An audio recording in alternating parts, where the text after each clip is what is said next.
Hi guys. Today on RCOR's Growth Horse Podcast, we're joined by a culinary visionary who's built more than just restaurants. He's built experiences. Yes, it is Chef Cinu Chandran. He's an award-winning chef, a TV presenter, and a food stylist.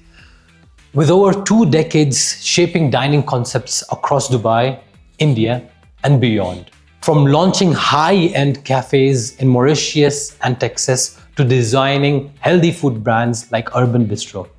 His career blends creativity with serious business acumen. You've probably seen him on screens across Middle East and India, hosting on Asianet Middle East Bachelor's Kitchen, appearing on NDTV Good Times and ZTV as well. Through each platform, he showcased not just recipes, but strategies and soul behind modern dining experiences. Now, alongside with him, we've also got his brother, Ciju Chandran, who began from humble beginnings working with Starbucks at Al Group. And now, currently working as a Chief Operating Officer of FiLLi Café, which is a global brand that's become a symbol of consistency, quality, and community in the F&B world. With over 2 decades of experience leading hospitality operations across the UAE and beyond, Ciju has actually built a reputation for turning ideas into sustainable systems. The kind that scale creativity without losing soul. From launching new markets to redefining every detail of customer experience, he's a proof that disciplined execution is the engine behind every great brand. So yeah, sit back, relax, and enjoy the conversation. My father used to work in a particular company. He had a particular title, right? People usually don't know what do they do, right? The title, what does that title mean, right? And a title is one of the hats you're wearing, right? Now, you guys have your own, skill sets and your own titles. Now, we would like to know, the history behind how you actually, came to where you are at, right? How you've become a CEO, how you've become, a celebrity chef. Share with us a story which some of our viewers don't know about, actually. About me, I think, today everybody know me as a celebrity chef doing good number of shows in Dubai as well as in India. Now, I don't know what people don't know about me, apart from chef, is probably my liking for, like you correctly said before, into acting and things like that. It was my childhood dream, you can say. But now I'm kind of merging the two skill sets of me being a chef and an actor. You can see me, on your regular TV shows or the cookery shows, what you can see. Let me cut off him here. He's talking very professional like this. I will say my brother is an accidental chef. Okay. And right now he's an amazing chef. I will say he's a food artist. But I don't think he never thought of becoming a chef when he was born or maybe in his school days. Right? Yeah, that's right. My mom was like any other Asian parents, my elder son should be a doctor, I should be an engineer, my daughter should be a doctor or a teacher. So we are from a very humble family. My dad is an army officer, my mom was a teacher. So that was their dream, and my mom always want to see him wearing a white coat basically, And every time she prays, and her intention was to make him a doctor, but he currently is wearing a white jacket, but that is a chef's coat. And fortunately, I will say that we all are very proud about him, and because not like he's my brother and I'm just praising him, and he has got magic in his hand, and I will say that he's one of my mentor. So today, if I'm the CEO of a brand like FiLLi, one of the reason is my brother. Thank you. And thank you. And I'm done. And in 2005, I was a student All India Chef Com winner. And trust me, I never helped, or I helped my mom at my home, but I never, knew how to cut an onion before I started my hotel management graduation course. But the inspiration I got was from my brother, who always motivated me, and so it's a kind of brother show. So I thought, let me start with the mentor. So that's the fact. So I will say he's an accidental chef, but he's a very, very good artist. He draws very well. He sings very well, right? Now don't ask me to sing here. Let him just praise. I'm just enjoying it.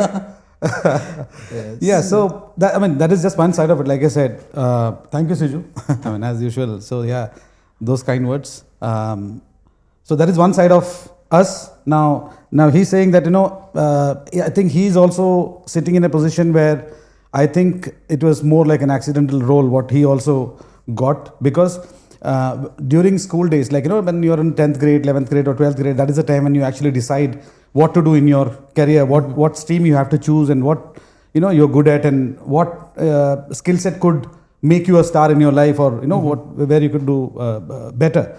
So he was a very technical guy. That is not discovered by me, but then it was more over my dad's thought process about him, that he's a very technical guy, because my dad himself was a mechanical engineer in the Indian Army. Okay. So he thought those genes could have passed on to him, and then he's the one who's going to take the legacy of being a technical man, or the that side of I was very good in rolling that tape, you remember? So back in the days, the cassette tapes, basically. So that was my technical no skill, whatever, I don't know. So dad wanted him to do a technical studies of maybe on an engineering line. He was really kind of looking at him. Anyway, the older son, I don't think he's more into that artistic thing, and I don't know he can do it.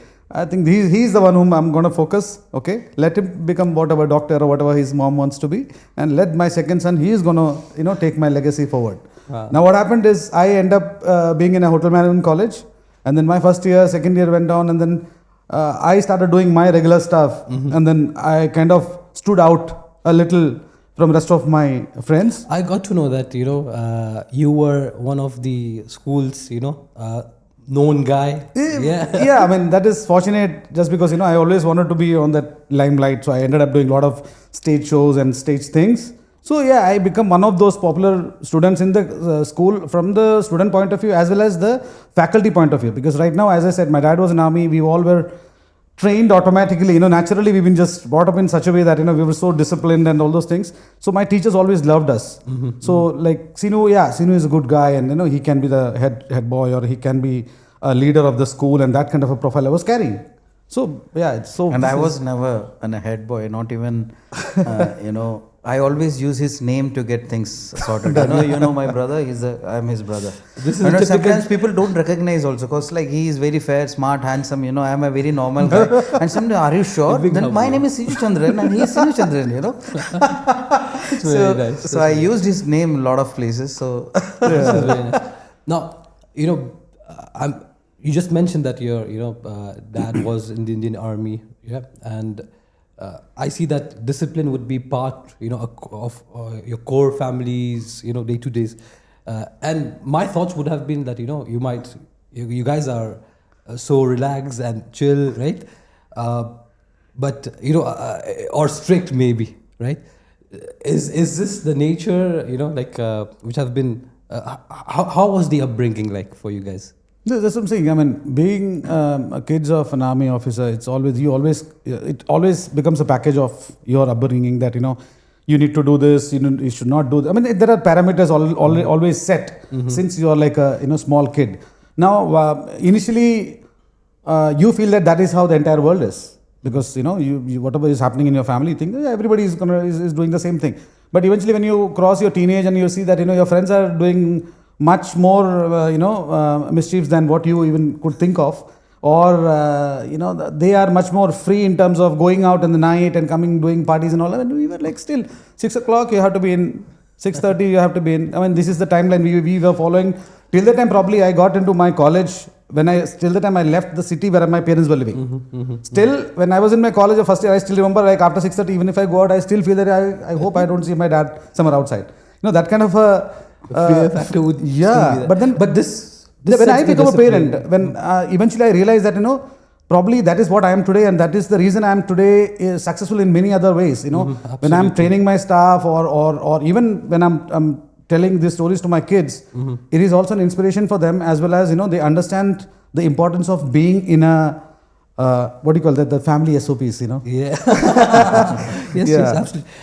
One thing you mentioned, right, Ciju, that you looked at your elder brother, and followed his footsteps, right? And that means when you went into the management school, right, for the culinary, what was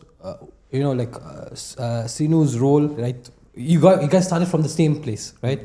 But one went through, being a celebrity chef now, the other going into the management aspects of things, right? Now, did you directly go into management? What was your journey in terms of... No, Adam, I'll just cut you. Sorry. I was actually in the middle of the story. I think I lost somewhere. So basically, when I got into hotel management, he was almost ready to join engineering, okay? And then I think he had cleared the exams also. Yeah. And my dad was like, yes. And then all of a sudden, what happened? He says, no, I don't think I'm going to do that. What? You're not going to... No, I think hotel management sounds much better, and I think I'm going to... And then my dad was literally saying, it's all because of you. He's also going to do hotel management. I said, what's wrong? But I think our generation, we had a big issue. Right now, people really encourages their kids to become chefs and hospitality people or personals. But that time it was quite challenging. It was like doctors, engineers, and those. The typical yes. So now, so Ciju gets into a very good hotel management college. Yes. From there, you can take over this. Yeah. So I visited actually his college where he was studying, and then I saw he's very much relaxed, and I don't feel like he's in college enjoying masti and all those stuff. As I told you, I was never a studious guy. Yeah. I just study a day before the exam, and I get my decent numbers, and I was happy with that kind of setup. Content. But before I started my college, my dad told me only one thing.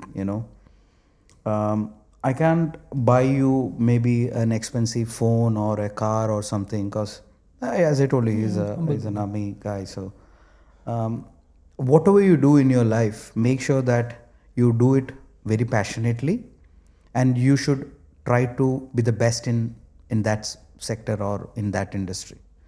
So trust me, my 12 years of schooling was very average, but the moment I joined hotel management, I take things very seriously, and as I told you, whatever you can achieve in IHM, graduation, I achieved it, because I will say going to an all India competition and getting first there, competing like almost 25 to 28 colleges across the India, and getting something first in culinary, and that to a guy who never chopped an onion or even help your mom in the kitchen, even for kneading dough.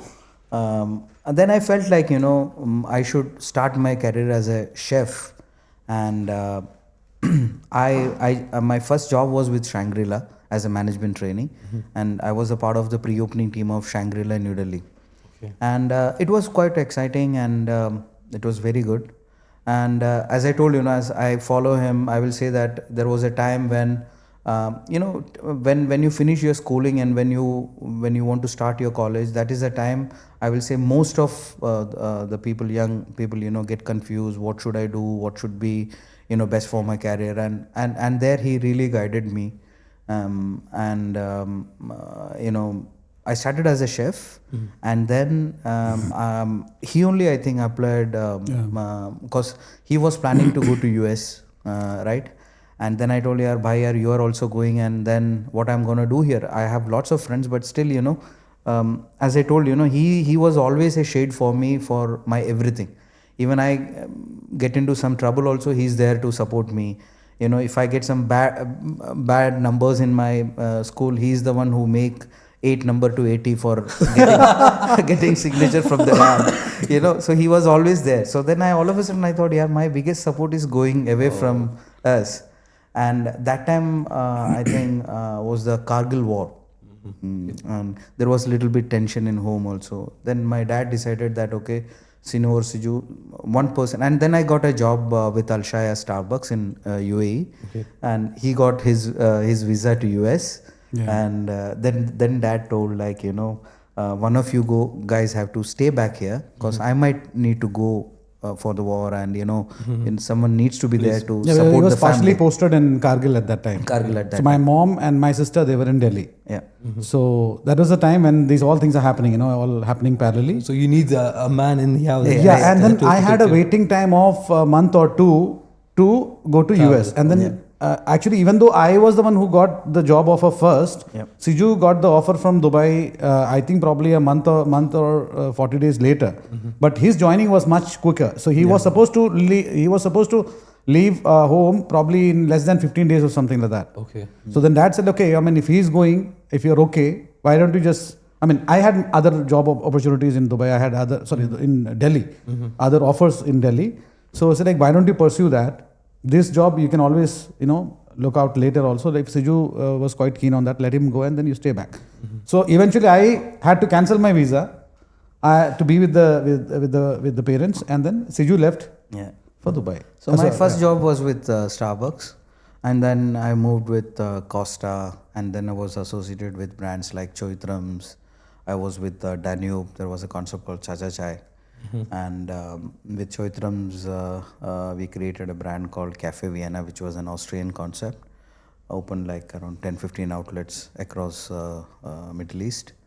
And then one fine day, and we were doing our own consultancy of hospitality. We helped investors to create new concepts and, reviving the brands which is not performing well. And then through one of my, well-wisher, I met Rafih FiLLi, and he shared his ambition about his brand, like where he want to take this brand. And I felt like it's something exciting, and he never wanted a consultant to work for him. So he told me, like, Ciju, I really liked your background and the kind of experience you're carrying, and the person who referred, it's very, very difficult to get a referral from his side, and he put your name. So why don't you join as full time? And I joined FiLLi as a managing director, and a couple of years back I have been promoted as the chief operating officer.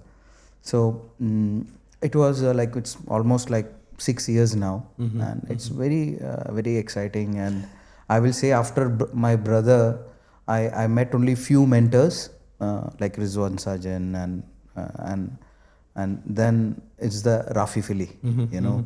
He's also like my mentor, my brother. I will say that, like, what Chef Cinu or my brother used to do, like, it's same. Like, even if I wear a shirt which is not suiting me, Rafih FiLLi say, yeah, you look good in this color. You should try this. So it's very good, and I'm really enjoying it, working with FiLLi. This is, on this note, I would say, I also know that, you guys collaborated, worked together as professionals as well, with FiLLi, right? Yeah. And one coming from the, a side of, passion, a chef, right? Looking at things, on the menu, right? Curating it, right? The other coming, I see you as more, systematic, maybe analytical, I would say, in that case, right? Yeah, operational, yes. Yeah. So a mix of that, working on the same business, is like someone, an owner would be lucky to have that kind of mixture, working together for his business, right? I would say. So when you guys were collaborating together, was there any situation where because Ciju is working towards scaling things, and you are there to looking at the quality of the food coming on the plate, right? Was there any situation where there was a conflict, in terms of, oh, I don't agree with you over here, okay, because it's not scalable, or I don't agree with you over here because this tastes more better. So I'm expecting your potential dinner at home becoming a business meeting sometimes. Was there a situation like that? See, very often, but I completely trust my brother. See, I will tell you something, right? When the founder, Rafih FiLLi, when he shared his vision, that the vision is to take FiLLi to a global brand, maybe I will say a Starbucks of tea. If Starbucks is for coffee, FiLLi should be for tea or chai, right? See, I cannot do everything alone. Yeah, I'm very much passionate. I know operationally I can bring. So the first thing was creating a good team to take this brand global, and so when I thought about the food side, where at that time there was a huge opportunity in FiLLi as a brand, because people were more into tea, saffron chai. But if you don't bring excitement in your menu in terms of food, somewhere you will lose that the charm of the brand. So I thought, okay, who else? Like for food, it should be Chef Cinu. And the first thing was to make a right team. So I invited so many people from different brands, and we built a team. And today that team is leading with Rafih FiLLi's vision. We are taking this brand globally, and which we are very proud. And as I say, I don't take this job as a kind of job. I feel like that I'm doing a business of my own, because I have that kind of freedom. My team has got that. I have given my team that freedom. Absolutely. So that's very, very important for us. Absolutely. Yeah, sometimes we used to say that, okay, because he's a very hardcore food artist, I will say. No, I will not call him a chef also. But sometimes, when you talk about scalability, you cannot put your, the entire Michelin star skill on the food. And he's very particular, like, the sauce should be like this. Means it should not go here and there, and that way. But I completely trust him in terms of the food thing. Yeah. So maybe to add on to this, was there a I can expect battles between you where Cinu is having an upper hand, and then you have to agree on to this. And sometimes it's, of course, at the end of the day, you come to a consensus and make the right decision according to maybe it happens. See I'm actually talking about on a lighter note. What was the funniest everything is like that. See, when it comes to, especially, I was more involved when FiLLi was planning for international expansion. Okay, now as Ciju said, it's very important to mention Mr. Rafih also. Rafih is more like an elder brother figure for all of us. Okay, now what I can see, what Ciju's potential is out and reflecting, I think a large share goes to Mr. Rafih also. Because as an investor, or as an owner of a brand, what we as a consultant or as a CEO or a senior leader of the team, what we expect is majorly two things. One is the vision of the owner, okay, where he wants to take this brand to. Absolutely. That's one. Second is the trust what he puts on to the people whom he hired. Most of the time what happens is, people invest a lot of money in building up structures, and then they don't have good team. Even if they find some right people, they don't trust them. They just, give unnecessary inputs to confuse the person, and then, they end up doing something which they are not even good at. So they kind of, so right now you have a vision, you have a person who is clearly following your vision. Yeah. So today he is another Rafih FiLLi working for FiLLi. That's what I see, So his vision is much bigger than Rafih FiLLi, and Rafih FiLLi's vision is much bigger than what he has. Yeah, so it's competing with each other for the same goal at the end of the day. Absolutely. So it's my, what I can say, it's my blessing or my luck that, I could work with Ciju and Mr. Rafih for the development of that brand, especially international development. So now I am coming to your next question. Now, we been getting along when we're, at work. Yes, I'm not completely a fast food guy. So, as a chef, I have those segmentation, a fine dining or a casual dining or a QSR or whatever it is. So, and at times you always relate yourself as an individual also, or you always, like when I'm making a kids meal, for example, if I'm adding a kids meal, my kids will come in front of me when I develop that. Yeah. Otherwise I'm not a good father or I'm not a good chef. That's what I believe. So when I'm doing poor quality cheese or a poor quality sauce, I'm not doing justice to my job, and I don't get that satisfaction. Absolutely. Yes. Okay, so those kind of things I always fight with myself. Yeah. Now, when it comes to scalability and all, then I have like 3 different brands in front of me by him. And then I said, can I do this? He said, no, you cannot do this. You have to do this sauce. Why? Because then cost related factors and availability in that particular region, that is all done by him. I'm not looking at that aspect. I'm looking at my taste. What I want is what I'm looking at. So he still behave like a brother there, you know. So even though I am the chief operating officer, he forgot everything.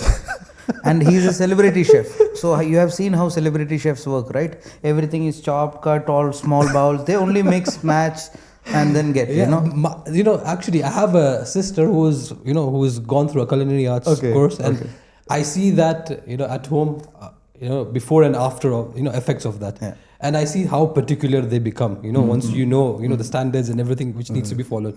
Now, of course, but I can also see, your perspective when it comes to the vision and the aspect of scalability.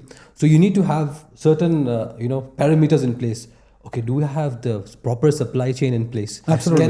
Can I fulfill what I'm, I know about, I've seen one of your, webinars where you have mentioned about how in the UAE it's a COCO model, which you follow, and in outside UAE it's more of franchise method. Absolutely. So to make sure the standards are what you see over here and what you feel in a FiLLi cafe here should be the same thing, the same feel as soon as you sip the tea, should be the same feeling in London, maybe in the US, right? So to maintain that, there are a lot of parameters you need to look at. Absolutely. Yes. So I can see and that's why I would say this is like a perfect combination for someone to have to work towards their vision, I would say, definitely. Yeah. Now since we're speaking about FiLLi has seen that growth in the UAE, right? And the vision is expansion, right? With quality, with the right feeling for the customers in any part of the world. Now, is there certain kind of parameters you personally have? To scale an organization, this is what I need to first focus at. Where do you see the demand? How do you see the demand in a particular region? How do you see, if my next franchise should be in, let's say, I'm giving an example, in Malaysia, right? Or the menu for this particular region should be X, Y, and Z. So what are the basis of these, decision making, I would say? I will tell you in contrast with FiLLi. So it's not like we decide, like let's say tomorrow we are going to start something in US or Singapore or Malaysia. See, when we get a franchisee inquiry, and our brand is now a global brand. We are registered in more than 58 countries. We are in 15 international countries now. We have opened our outlets.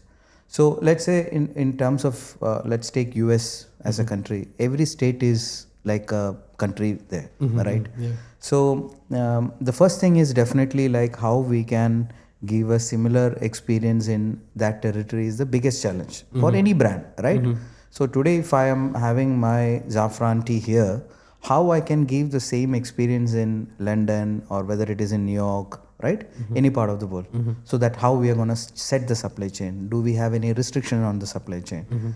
So let's say in US, and we have a certain benchmark skeleton in our industry that, our rental person should be this, our staff cost should be this, or else, there is no use of doing business, right? So how we make sure that those parameters are maintained so that our investors make money, right? Yeah. If they don't make money, they are not going to scale our brand, right? So definitely the supply chain, which products we can send from UAE, what we need to source locally, and the same time, the local people has got their own sentiments on their food. Absolutely. So how we can adapt that, right? So maybe we keep 60% of our core menu, and the 40% we try to adapt what that country wants. Like we have done a fantastic job in Nepal and Mauritius, which maybe Chef Cinu can tell. Like, see, most important factor what we have to consider when we're going to a new location is to do justice with the brand. Just because when FiLLi is going, FiLLi expect the same chai. We cannot definitely change the recipe of the chai. That is one. Yeah. Second, there are many food which people enjoy in Dubai and whom they can relate to, like their school days or their colleges. Like when we go to US, most of the people whom we meet, They were, once upon a time, they were living in Dubai, or they had some kind of a connection in Dubai, where they had experienced this particular chai and some snacks. And then it actually brings that nostalgia side of it, you know. Okay. So we have to have that thing going. Then only this brand is going to grow, you know. So it you cannot build, have. So I would say, sorry to interrupt. Yeah, it's okay. So I would say you build upon what has found success over here. Absolutely, yeah. And We have to give the taste. We have to taste that. We have to give that experience. That is one side of it. So, like Ciju said, we try to keep like 45%, 50%, whatever best possible ratio of the menu from Dubai. And the other side is for us to explore, learn, and adapt. Okay, so that comes with either the local, taste of the people, or the market trend. Or the third side, like you said, the Dubai chocolate, for example. It was so popular in Dubai, and then FiLLi being a Dubai brand, if we are not offering that something of that sort in that region, we are not doing justice again. So these all aspects comes into play, and then we create a menu which really excites people. So we are kind of giving everything in that one plate. You know, you can have a samosa, you can have something like a Dubai chocolate kind of a dessert, or a momos, like Ciju said. When we opened our first outlet in Nepal. One of the core products what we were doing so well in Dubai was momos. Okay, people really enjoy the FiLLi momos, you know. So when it's like, how do we do this? Like, you know, that's one of the core product and people really enjoy. And how can we redo it, or how can we package it in a way that people still enjoys it? Yeah. So then we created something called a kurkure momo. Okay. And one more thing I want to add, the challenge was momos. So selling from an organized place like FiLLi, momos is like a street food in Nepal, right? Yeah. Every corner has a momo shop. Yeah, so I cannot sell, like, I invested so much on my fit outs. I have a very standardized operations staff and XYZ, and I cannot sell it for 100 Nepali rupees or 200 Nepali rupees, where you will see that in street, right? Absolutely. So when we told the investor momos is also going to be part of this, and when we said, okay, this is going to be the pricing based on the margins and all, then he said, Chef Cinu, I don't think it will work out, because if you go out, there are n number of momo shops selling for 200 Nepali rupees, right? How come you can sell it for 600 rupees? So then he created something, where every momo lover want to try that. Because that momo was not available in Nepal at all, because we did something called a kurkure momo. So what happened is that even the filling, we created like a butter chicken, We made butter chicken. We took the chicken out. We made into a momo filling, and then we made into a crunchy, crust on top of it, served with the butter chicken sauce. So it is more like a complete meal in a very different format, So people, that's still one of the very smart, most popular And thing. one good example also I can tell you, in Chennai, the first outlet we opened in Ashok Nagar, which was like densely populated by Brahmins, right? And you know that in Chennai, people has got a very, high trend on filter coffee, right? So my menu in Chennai is completely made out of filter coffee in terms of coffee.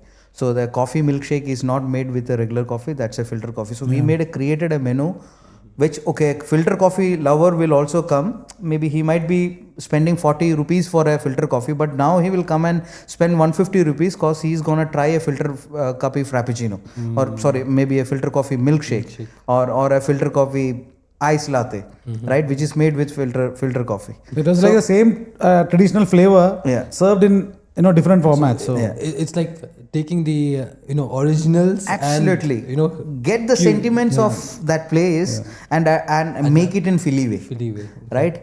Mauritius, and even the Mysore Pak, one of the most popular desserts. We made a dessert out of it, and then it's still doing so well. And the paratha, the lecha melt, So now it's now that's one of the, I think, viral burgers of Dubai is a paratha burger. Now, I wish I could show them, probably 3-4 years back, we had done the same thing in Chennai. Absolutely. Okay, it was the same. I ordered some very good quality bun parathas.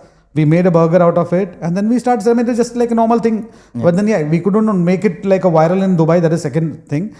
If you see, we still have in the menu. Now, if you go to FiLLi any day, you should try our lacha melt. So lacha melt is the same lacha paratha made into like a melt. It is not like a traditional paratha roll what we get in a cafeteria, but then you get the crunch and the softness inside, and then you have cheese in with the chicken tikka or whatever flavors you like in. So I think we had created something very similar already, and it's doing wonderfully well. Absolutely. I think still it's one of the top sellers in Mauritius and Chennai, I guess. Maybe let's just expand right on this. You guys have built, unique products, right? And giving it, the let's just say, wrapping it in a way how it's supposed to be for FiLLi customers, right? Now, how do you, analyze, whether this particular SKU is working or not? Like, what kind of analysis do you do, or how long do you see, whether this is going to be, working or no, we should drop it off. So I can definitely see that, you guys have a research team thinking about, this XYZ, we can try it out. But when do you think about trying it out? How long do you, keep it on the menu, or how do you find out? What analysis do you do? No, what Ciju normally does in Dubai is, I'll say, every month or every second month, you'll always see something special going on the menu. Okay, you'll always see a limited time offer happening in FiLLi. So that is kind of a playground what he gives me or his team to develop new things. Okay. And that is what he tries in the local market for him to establish either to the local market or to the outside market. We plan like my 2026 next 4 or 5 LTOs. We will start planning from this month onwards itself, at least 3-4 months back. We will plan it out. So like he rightly said, we call it LTO. So we have a core menu which always runs, and then that is not in the actual menu. Yeah. That's maybe on a tabletop or maybe like a standee or a flyer or something like that. Absolutely. Apart from the core menu, we launch LTOs, which is called limited time offer products, and then we create the product, and we will see that what is the acceptance of this product in our menu, and we have certain benchmark percentage. If this percentage of business, if this product is bringing, we should bring that line into our core menu. Okay, and definitely we invest a lot of money in our systems, right? We get a lot of data from our system where we try to understand, these days deliveries are contributing a lot in your business. So we get a lot of data from there, what is the customer behavior, what time he orders, what is his preference in the morning hours, what is his preference in the evening hours, and then we consolidate this report on a monthly basis, and we will see in this category, let's say in our lecha melt category is doing a great job, or let's say our all day snacks is doing better, or in our cold beverage iced chais or iced teas are doing better, and we try to develop a product from that category. Especially after pandemic, I will tell you, product like biryani and pizza got very popular, right? The reason is that these were the most deliverable products, good deliverable products, because let's say you order a cappuccino, you will get it maybe after 30 minutes. You might be enjoying it because you order that from your favorite brand, but you don't get the real essence of a cappuccino, right? A right example would be like a masala dosha. Yeah. Oh, yeah. You order masala dosha, you go have the fresh dosha, it's crispy, it's nice. And same thing if you order through your delivery platform, you know how it is going to taste. Some things are meant to be have at that moment. So but then biryani is always a biryani. I mean, if it comes warm, it's hot, it still you can taste. And the pizza is something, it's still not need to be very crispy, but then if the cheese is fresh and it's good quality, still you can enjoy. So those all aspects we have to look into. Let's say now I want to improve my delivery. I will see my day part. Morning what kind of business I am getting, afternoon what kind of business I am getting, evening what kind of business I am getting, and then we work on the day part. I need to improve my breakfast side, so let me introduce a breakfast item in my next LTO, right? That's how we decide, and definitely this data help us a lot, and we have a very robust backend system, and we have a good IT team who works, and then we have a F&B cost control team sitting, where I discuss with them on a day-to-day basis. Every weekly we have a meetings on that, like which products are performing, how we can reduce the cost, what needs to be done. So I will say that I know that every business or every industry has got their own challenge, but F&B industry is something where you need to get your brain every day, right? like if you're sitting in head office level, you will be more into the reports and the data which you get from the system. And on the operation level, you know, you need to be on the ground, see whether it is we are giving the right experience. Because, you know, whatever you make, if you don't have right people working on the ground, right product, right pricing, right? If your products are not consistent, you cannot make a brand. You take example of international brand. I don't want to name it, but that might be not the best burger or the best fried chicken or bread. You can name it. We would just remove it out. I was kidding. Right. But wherever you go, you get the same taste, right? Yeah. The So they are standardization is very there. consistent. Yeah. They are very scalable model, right? So that's what we do. And in Philly, like let's say tea, we never used a machine to make the tea. Today also we make a very traditional way of making the tea because we don't want to hurt the sentiment of that tea thing. So that's the reason, you know. On a side note, right? Yeah. I have actually probably seen a podcast where, if I'm not mistaken, it was Khalid al-Amri. He went to a FiLLi Select Yeah. and he asked, you know, the barista, you know, how do you guys make the tea? And he actually shows the, you know, process as well. Yeah. Then I was just thinking, okay, you know, like Coca-Cola, right? Yeah. Their secret recipe Yeah. is with them. Yeah. So your secret recipe is not the process. Perhaps it's the brew. Maybe it's the tea. Am I right? Yeah, So- I would like to know about that. I will tell you something. See, I think for you or for everyone, who is the best chef in the world? Your mom, right? Absolutely. And yes. right, she don't have any secret recipe, right?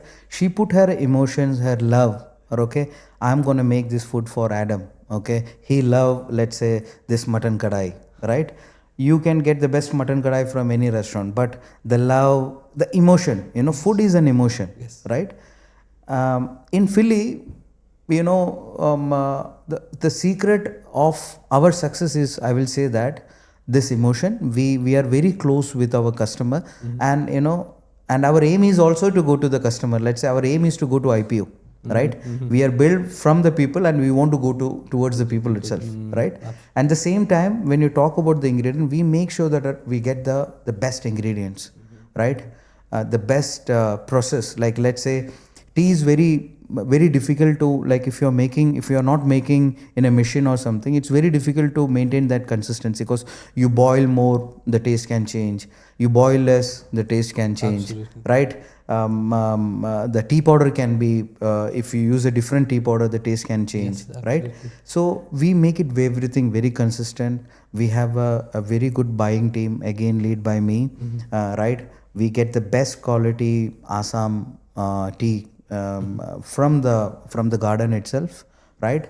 And we make sure all our ingredients are top notch quality because you know, as I told you, then only we can create a brand. I mean, buying something from a local market and creating something will not. So the uniqueness lies in the behind the scenes of sourcing and maintaining the quality. No, absolutely. It's all the consistency, you know, what you're talking about. You know, just on a funny note, right?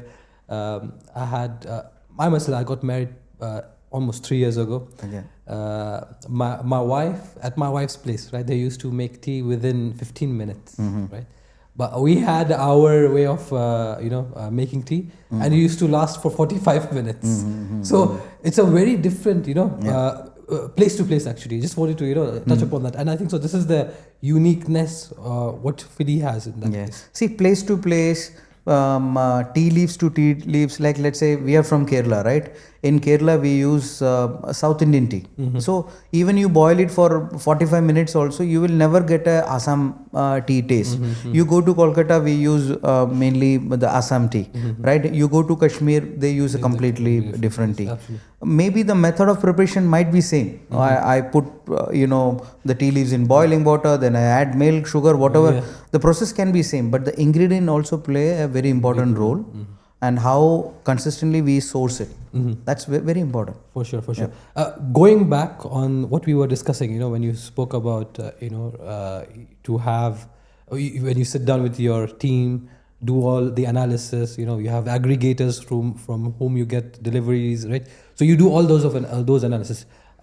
Since you have, you've been with the organization since a long time, you've definitely been through the digital transformation. Absolutely. Right? So, and for sure, digital transformation is not easy. Yeah, it's lengthy, right? Sometimes you have data sitting in one system. It's siloed. It's in different places. So, having did your team face these kind of initial challenges, and how did you solve that? If not, do you get your reports? How often do you want your reports? How real time do you want your reports? And I'm gonna extend this because since you are, I would say all the analysis you do in the UAE, since it's a COCO, right? You own that thing. Company operated. So, do you share that system know-hows and your style of working or managing the self-owned businesses here? Do you share that knowledge to the franchise? So I'm extending that question. So from reporting the importance, the digital transformation you've been through, challenges is over there, data silos, having reports on time, extending it over there. So what's your take on that? See, it's very important, as I mentioned earlier. It's very, very important to assess your data. But as I told you, if you don't invest on those robust systems, SOPs, it's very difficult to assess what your brand, how your brand is performing, right? That's very important. And so definitely, like when we do the franchising also, all these SOPs are shared with our partners, and we make sure that they follows that, and that's very, very important for us. Here also, let's say if we want to add a new product in the menu, it's not like it's my choice or his choice or his way or that way. There is a standard SOP which we have created. Okay, we are going to launch a product by December 25th. Okay, then we do the backward calculation. Okay, what chef needs to do, what IT team have to do, what my operation team has to do, at what time the information should go to the outlet level, what outlet store manager have to do, right? What the brand team have to do before launch, after launch. These days we try to collaborate with brands, right? So that we get both power, to get penetrated. Collaborative efforts. Absolutely. So we have done a very good campaign with Alpro to introduce our vegan chai. That was our last LTO. So once all those SOPs are set, and then people know that okay, the product will not go to the POS system until unless the recipes, the costing is not done. It is completely look over or analyzed by the finance manager, signed by the finance manager. Okay, these margins are there. This is the suggestive selling price. Okay, it is all approved. Then it comes to me, and so there is a complete set of SOPs which we have created, and these SOPs are shared with our partners also. So it's not like they can add anything whatever they want even in franchised operations also. So they need to see what is the current menu doing, what we are going to add. So before adding, they need to get approval from our side. We share the recipe, we share the the content.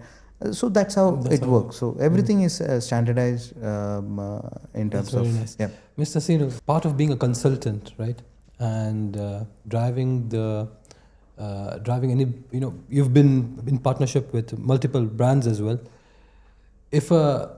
If someone is, someone is in a similar shoe, right? I mean, wearing your shoes, right? And they have this challenge of scaling as well, right? As a consultant, what would what would be the advice from your end, right? If there is a scenario, let's just say, there's a cafe who is inspired by the vision, of scalability at FiLLi, and they have, like, let's just say 10 branches right now. Now they want to scale to 100, right? There are challenges, which you would have seen and would have addressed to as well. So what would be those top 3, recommendations, or first 3 things someone who's in your shoes should take, should take in terms of decision? Okay, so as a consultant, what I would do is first you have to fix your thing first. I mean, whatever you're good at, you have to set it up first. You have to make sure that you have your own SOPs, you have your own parameters, you have your own standards. set, and your team and your visionary leader and all the entire team is agreed upon, and we have fixed that first. Because first of all, we have to set things from our home. You always start everything from our home. Yeah, this is almost as an example. I've worked in a lot of software development, right? And if you do not have, your what do you call it? Your own backup has to be your requirements, yes, right? yeah, if you don't set up your requirements, it will, your requirements will keep on adding. Absolutely. So you need to set it on stone. Yeah, and so then that is the foundation of the brand, basically. So you are making your foundation so strong that that will decide how high you can soar. So basically you are doing that first up. So that would be my first priority. And the second is yes, of course, we need to understand which market you are trying to tap into. Okay, which market, or are you trying to develop in the same market or same location or the same area where the demography is the same, or you want to expand to the next continent. Probably you want to move out of Middle East and you want to go to Europe, or you want to go to America. So now you have to study that market, and then the scalability of this particular thing. You have to understand, do you have the right clientele? Do you have the right brand positioning there? Can you position your brand there or not? Absolutely. So that kind of a study, that kind of a homework you have to definitely do. Now, like we discussed before, the trend, what is the trend, what is going on, what kind of food is most popular, what flavors, what nationality, what cuisine, all those things comes into play when you create the menu for that kind of a location. So now it becomes very important to understand the new market, and now you have to set the training and how you can develop that particular brand, how you can take the brand. Because now when we're discussing about US or any other market, what happens is, now we've been discussing about FiLLi, right? Now if it is a local brand, or if, for example, if it's an Indian brand, okay, Indian brand has its own challenges and strengths. Now the strength is, of course, people love Indian food anywhere you go, and they'll enjoy, and then they expect certain kind of a taste. Now go to a new location, you might not find the same masalas, same gravies, same ingredients. Even, for example, in the coriander what you get in US is completely different from what you get here. Absolutely. In India or in Middle East, or the mint for that sake. So the taste kind of changes. So it becomes very challenging, or it becomes very, it's a tough task for the team to redefine the menu in such a way that people still enjoy your brand specialities in the new location. So these are the few things which we look into, how we can adapt our menu to the new location, and how we can train a new set of people that is not even from India or any that the same part of the world. Now when you go to US to develop, you always end up having a lot of Mexican staff, or even South American staff. Now you are asking them to make a butter chicken, you expect they can just cook it. If the recipe is correct, they can be a robot, they can do an automation mode, and they will do something. But you don't expect them to taste and say that this is good. So these are the basic challenges, and then if you're good in doing this homework before you get into a market, I don't think you'll fail in any brand for that sake. Yeah. Absolutely. Usually in terms of studies as well, right? There is a saying, right, of my teachers. They go like, study as much you can on a particular niche within the country you are in, right? When you are out of the resources within the country, right, then you go expand, okay, look nearby countries, and then you learn from there, and then that's how you do the growth. Now I wanted to understand from your thoughts, actually, what do you think, how should a local brand expand? What should be their expansion strategy, 3 years, 5 years, 10 years, if they are having let's just say one branch right now. Let's just start from one branch. What should be their next steps if they want to grow? See, I will say it's completely the vision of the owner, right? What he want to do with his brand, right?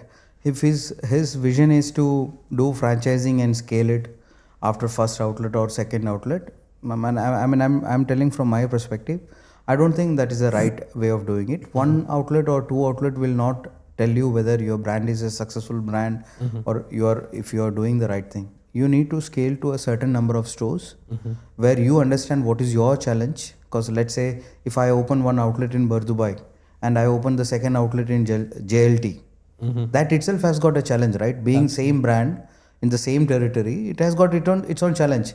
Maybe my staff is living in Dubai, they need to take a cab or a transport to there, so I need to open 1 hour before the normal timing. So there are a lot of challenge. So you need to think about scaling the brand with only that time when you have a good number of outlet. Establishing yourself. Establishing yourself, and then setting your SOPs, setting your supply chain, right? And then what Chef Cinu said, whether this brand can work in that territory or not. That homework needs to be done. Absolutely. So that homework needs to be done. If you don't do that, you have seen in past like how many brands pop up in UAE, and today there is no existence of those brands because they were in a hurry of opening outlets outside UAE, right?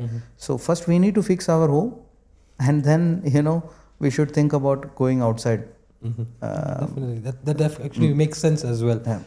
Now, you spoke about the retail segment of FiLLi. How did it begin? Like, what was the insights you had? What was why did you think that this is something we need to invest in actually? So I will tell you, like when you have good number of loyal customer, they always ask one question like how I can make a similar tea at home. I used to travel. I want to have FiLLi tea when I travel. So all those things come in, and when you as a brand, when you grow, right, you need to think in all aspect of the business, like how you can penetrate in different segment, where all you can place yourself as a brand, right? Today, FiLLi, I will proudly say that today you can have a good cup of tea in all our FiLLi Café outlets. We recently started in Sharjah airport, so as a traveler you can have a FiLLi cup of tea there. Soon we are opening our outlet in Terminal 2, right? We have tied up with ELR and Alpha Catering to scale our business in airports. In Delhi we are opening in Terminal 3. So that we have cater that the traveler segment. Now all my consumer are going to a supermarket, right? And for an Asian, a packet of tea is always there in his grocery list. Absolutely. So I want to replace any other XYZ brand with a FiLLi tea. At least not maybe on a daily drinking, because our teas are not very cheap, because we sell the best quality tea. So the best quality tea comes with a price, but at least those special moment, I have seen people, happy customers coming in telling that, I send FiLLi Zafran tea during Eid holidays to my friends in UK, US. So that makes us very happy. And that was the thought process. Like, we need to get into the retail side where, our tea powders people can buy. Maybe some people don't like the way we make the tea, right? Now I'm giving you the quality tea powder. You make it in your way and try it. So that was the intention. And apart from the tea powder, we are going to introduce more products which go well with the tea in future. And maybe I would say, linking to this question, what's the next challenge you guys are looking forward to, right? Maybe personal achievement, you want to reach this milestone on a personal level, right? See, challenges are it was always there, and it will be always there, because the thing is that any business you start, I believe if there is no challenge, that means there is no growth. Nothing is happening. Okay, so challenges means it's another opportunity for you to showcase or prove that there are more things you can do, whether it is a brand or it's on a personal level. So it's always an opportunity to reflect on you and to make yourself stronger and to move on to the next mode of your life.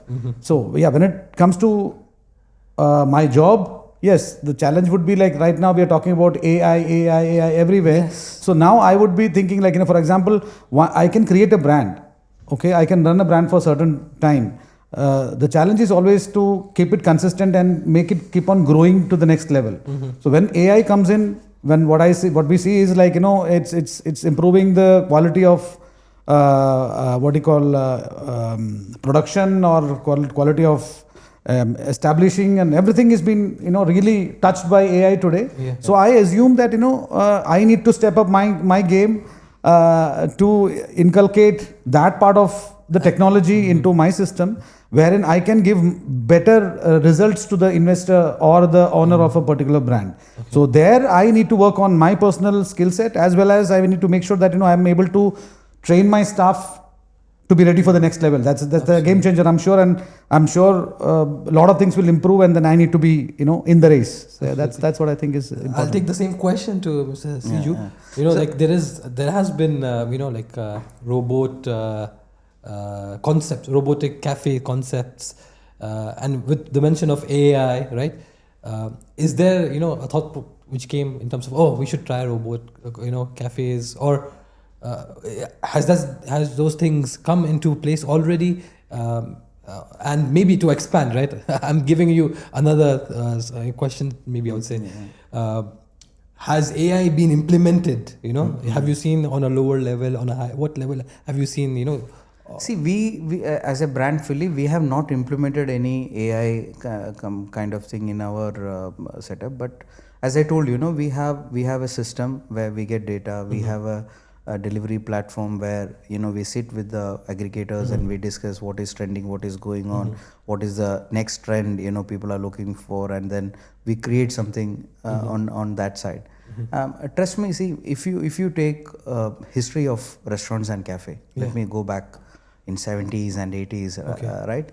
So restaurants and cafes were a place where it was mainly meant for travelers. So these were like roadside inns where because those days you don't have best cars or aeroplanes to travel, right? People walk, or people use their horses or some animal to travel. So they need a resting place, and they need some light snacks to refresh themselves, right?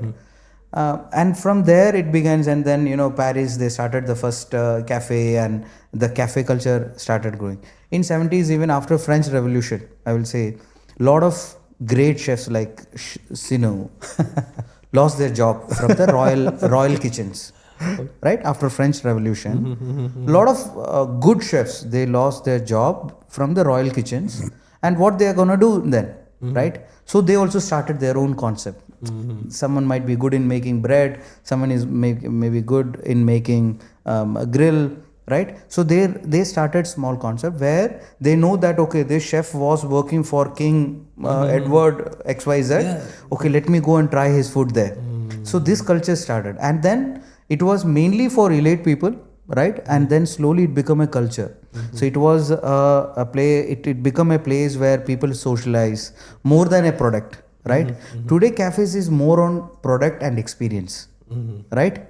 Before it was not that. It was just a place where, like in Hindi we say, adda. Yaar apna adda mein chalte hain. You remember?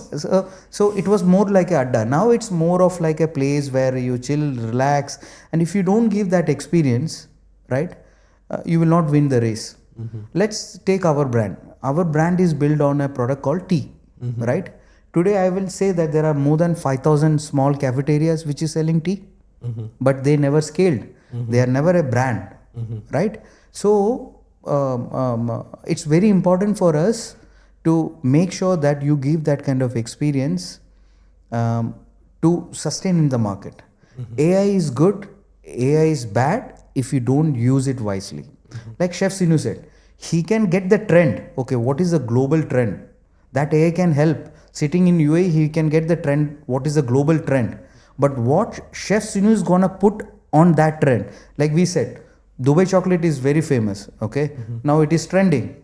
So if I am going to sell the same Dubai chocolate, I am not going to replace the actual fixed brand, right? Because it's I'm just copying him. I don't want to do that. Yeah, I have my own personality, or I have my own brand in the market, and people expect us to do something in FiLLi style, right? Yes. So he introduced something which is a combination of all this product, but in our way. And a completely different, taste, and a completely different presentation, right? So that's very important. So AI is very good, very important. But I will say that in our industry, I'm telling, take those benchmark, those trends, and every brand should put their signature there, right? Every chef needs to put his skill, his, towards. Yes, absolutely. If you don't do that, you become a copying machine. And I will say that robots or AIs cannot replace a good barista, right? A good barista who is talking to you while making coffee. He is asking you how was your day. Like, you need to give that that personal touch. Completely agree to this. That's very important. That's very important. It's more about the experience what he's talking Absolutely. about. So the product can be made. Okay, when you have a good recipe, when you have a foolproof recipe, when I can make, like I said before, if I can make a Mexican cook my butter chicken, even the robot can cook. There's no doubt. Yep. The AI can make a machine which can add those seasonings, and definitely the butter chicken is going to taste exactly the same thing. But what about it? How it comes to the table makes a lot of difference. Absolutely. A person coming with a smile, talking to you, giving that. See, we all are human beings. Until unless we become AI ourselves, or we become the robots ourselves, where we are not expecting any emotions from anyone. Yes, I think no AI can replace the experience. Experience comes through our expression, our hospitality, absolutely, our the what do you call the experience what we give with when two people meet. There's a lot of energy exchange that never happens with a robot or an AI. Yes, definitely it will add your efficiency level. There's no doubt. You can maybe instead of making a 100 burger in an hour, probably it can make 1,000 or a 10,000 burger. But then that is just the making part of it. There is much bigger and much I guess the focus of this industry would go more towards the experience you share with the customers. The brand focus, experience the brand is very important. No, absolutely. Yes. The person who is sitting in the cafe as a chef, or maybe in the kitchen as a chef, who was really busy managing his team, probably would get another extra hour to go out and talk to the customer. Yeah. I mean, let's put it in a simpler way. That he is still okay with the portion control and things like that, which is happening automated. Yeah. Okay, that time probably he can utilize to talk to the customer or maybe give a better experience when he dines to your restaurant or cafe. And that's how you build the personal relationship and personal belongingness towards the particular brand. Absolutely. As well. That's how you create a brand. What do you call? Love for a brand. What do you call that? Loyalty. Brand loyalty. Yes, absolutely. Yes. So we were also speaking about this data, digital transformation, data being so important, and usually owners, they do have data visibility. Sometimes they don't even have data visibility. Some of the owners do have visibility, but data is most useful when you make decision on top of the underlying data you have. Now, has there been a situation where you were able to curate to a market, or you've seen additional opportunity based on the underlying data? So if there's an example you can give. See, you rightly said, data is only useful if you use the data, right? There are people who invest a lot of money on the system and the backend systems, and then they don't really use the data. So if you really drill down your data, a lot of insight you get about the brand, where maybe it can be an eye opener for you, right? Is there an example you can so share? Let's say in FiLLi's contest last last 6 months, we have seen that there is a surge of medium sugar tea. People are ordering through online and in store also. But we never want to change our actual authentic recipe, where we want to reduce the sugar level, or we want to reduce the taste of the product or something. So what today in FiLLi, you can order a no sugar tea. You have a FiLLi light, which is like you can order for a medium sugar tea. So those we get to know by analyzing, like there are so many order surge for no sugar and medium sugar tea, right? One another good example what I can say is when we were like as I told you, like when we introduce any kind of limited time offer, definitely we need to go back to the data and check how the product is performing, right? Okay, whether we need to add this in our main core menu or not. So definitely, I mean, we should use it, and if you really use it wisely, I mean, you will get a lot of surprising insights about your brand. Absolutely. Now, if someone has 10 branches within the same segment, and is not doing any analysis, right? And you'd be shocked that there are many, owners who are running their businesses based completely on gut feeling. Now, what kind of suggestion would you give, in terms of this is what you need to analyze to not lose or tap into a lost opportunity? Because the example which you gave, right, where you had introduced another product, is actually capturing the potential lost opportunity, right? So are there some examples you can say, okay, this is what you got to do, number one. Number two, this is what you got to do, analyze this, make decisions on this. And these are, specific examples from your own industry. As I told you, you need to really look into the data and you need to assess your reports. That's very important, because I will tell you, like, let's say a good example today, if any brand where you get, let's say 10 customers, right, and those 10 customers are, from those 10 customers you are getting 100 dirhams, right? If you know that, okay, your average transaction value of per ticket, per check is this, right, which the data will give you. Okay, you have 100 dirhams business from the 10 customers, right? That means an average spend of one customer is 10 dirhams, right? Now, if you have that data, how our business work?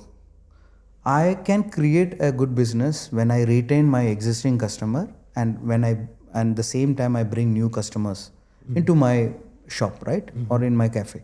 So this again, data will help me. Okay, previous month I had 2000 customers, this month I have 2500, last month I got only 1800. Okay, then you need to look into what was the reason. Okay, it might be because of Ramadan, or it can be because of vacation, people were flying out. So that also data will help you. And coming back to the APC, or the transaction value. So today, when you know that this 10 customer is spending 10 dirhams, how I can make an additional 1 dirham from my same customer. So let's say if I add another 1 dirham, I am directly increasing 10% on my top line. Absolutely, yes. Right? So it's very important.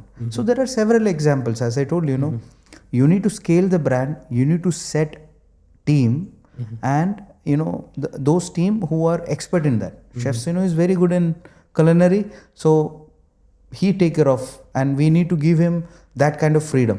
Absolutely. Right? I should not come into and get into his shoes and say why this. I believe in him. He have a very good past record. So the same thing, we need to develop a team for your IT, your F&B controlling, finance. That's all your core department should work together to create a beautiful brand, and who can go with the founder's vision or the brand's vision, I will say. So my personal suggestion to everyone who is watching this podcast is that you need to have a vision with your company where you are working, or the brand where you are working, and the same time you need to have your personal vision also, right? What I'm going to be in next 5 years, what I'm going to be in next 10 years. That's very important, because when these two merge, there is a good positive vibe happens, and the brand and the person, they both will get a lot of prosperity. Thanks once again for joining us for this session. We'll be ending this session with quick fire. So the first question is karak or coffee? Of course, karak. That too, FiLLi karak. Okay. For me, I always start my day with a coffee, and yes, I definitely need a karak in a day. Okay, great. Next question: shawarma or burger? Always shawarma. Yeah, shawarma any day. What about a particular place you'd like from? Is there a particular place you like from? We like that place, opposite to Burjuman. I forgot the name. Labaik. No, Lafa. I love the Lafa. Lafa is good, yeah. So, ending on the last question, Mr. Cinu or Mr. Rafih? I will go with Rafnu. That's a smart He's answer. just playing safe, yeah. Smart answer. I want both of them. Absolutely. All right. Thanks once again, Mr. Ciju, Mr. Cinu, right, for your time. And it was lovely having you guys, right? And looking forward for collaboration potential in the future as well. And thanks everyone for joining us and tuning into the Growth Horse Podcast. And see you in the next one. Thank you. Thank you, guys. Thank you.